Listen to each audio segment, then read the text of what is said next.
Hello, I'm Howard Schechter, and we are in Rutland, Massachusetts at the Clark Farm, home of the champion pig in the United States, Walking Tall at 1,175 pounds. Walking Tall won the Indiana State Fair on August 7th, and this is a very, very big deal in the agricultural world, as so much is riding on who wins and who gets bred to whom, and the progeny of Walking Tall will be known throughout history from now on. This is not the only championship that has been won here. The Clark Farm has been known in the past for Kathy Clark's grandfather, who was a championship wrestler and who wrestled in places like Mechanics Hall in Worcester. But today, this is what we're really here about: pork chops and bacon. And these pigs are bred to be the premium meat pigs. The industry has changed a lot over the years. Pigs used to be prized for their fat, but today's market really demands a leaner pig, and that means more muscle mass and less fat to health-conscious consumers. And the reason that the Walking Tall won the championship, and the other pigs here hopefully will be winning championships, has to do with their configuration, their large behinds, their shoulders, their lean abdomens where the bacon comes from, and all of the other factors which go into raising a championship pig. We're standing outside the pen of Walking Tall, Massachusetts' latest champion, and this is Kathy Clark and Skip Clark, who raised and showed Walking Tall to great success at the Indiana Fair. This is a momentous achievement for people from Massachusetts, because we're not generally thought of as an agricultural state anymore. The achievement is on a par with a Shrewsbury resident winning the Nobel Prize and the Boston Red Sox winning the 2004 World Series. In the agricultural world, it's as big as those events. So Walking Tall just won, was it last week? The 7th. August 7th? Yep. And he's back in Massachusetts now, and he's right behind us here. This farm has been around for a long time. How long have you been here? The farm itself has been here in our family since 1919. My grandfather, Wayne O'Katonen, bought it in 1919. And then when my father grew up, he and my father had a big chicken farm here. Great.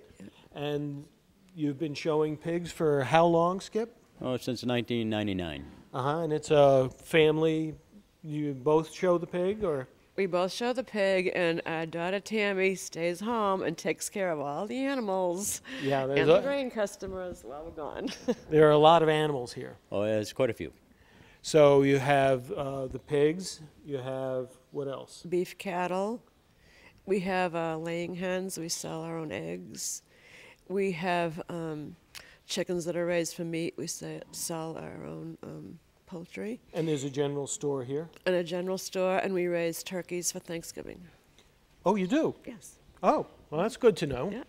In Massachusetts, that's kind of the way that small farms have been going, is kind of diversifying operations? Yes, definitely, definitely. Okay, so when did you start showing the actual pigs themselves? Showing them at fairs? Yeah. Or are you talking Walking Tall? Just pigs in general, because this is not an accident or just something that occurs. When you get a champion animal like this, it's a result of a lot of breeding, a lot of expertise, and an awful lot of food, I imagine. Well, not really a lot of food. He only eats 8 pounds of grain a day. You're not looking for fat in animals today. You're looking for muscle and meat. If muscle makes meat. And that's what the market is for? That's what the market is today.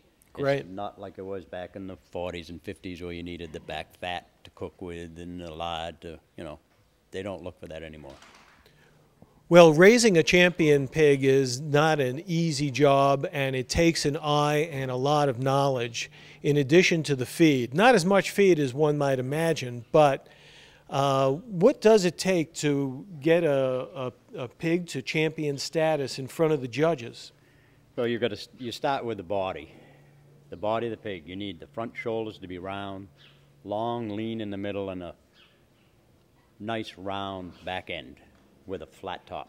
That's the hams. That's the hams. Which, after all, this is all about meat. Yeah. The cost of raising a little pig is almost the same as maintaining the cost of this pig, the big pig in the back. They start out at approximately 8 weeks. They are separated from their mother, and they may eat 2.5 pounds in the morning, 2.5, which is about 5 pounds a day. Once they get to be 16 weeks old, they eat 4 pounds in the morning, 4 pounds at night, and that's exactly what this guy behind us eats. 4 So pounds. he eats 8 pounds of grain a day, Yep. and a piglet eats 8 pounds of grain a day. So the cost factor of raising the little guy is astronomical compared to maintaining a big pig for breeding and for breeding purposes. Yeah, I think it must be Walking Tall's exercise program which puts on all that muscle mass.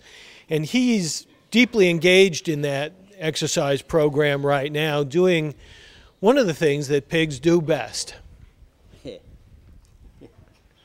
Sleep. He's sleeping. So what breed of pig is Walking Tall? He is a Yorkshire. And how big do Yorkshires usually get?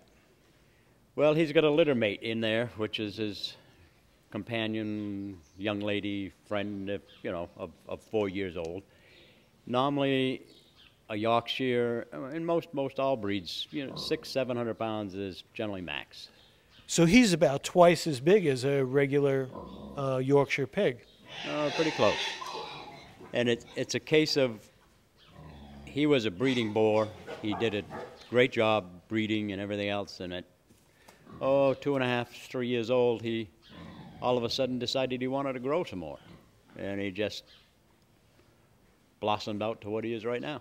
So does he have sons and daughters here? I wish I could say yes, but the thing is, money is you got to pay your bills, so you sell the young, and no, we don't have. Okay, so you do have another champion in the making. Oh yes, we do. His name is Butler. Butler is his name. And how old is he?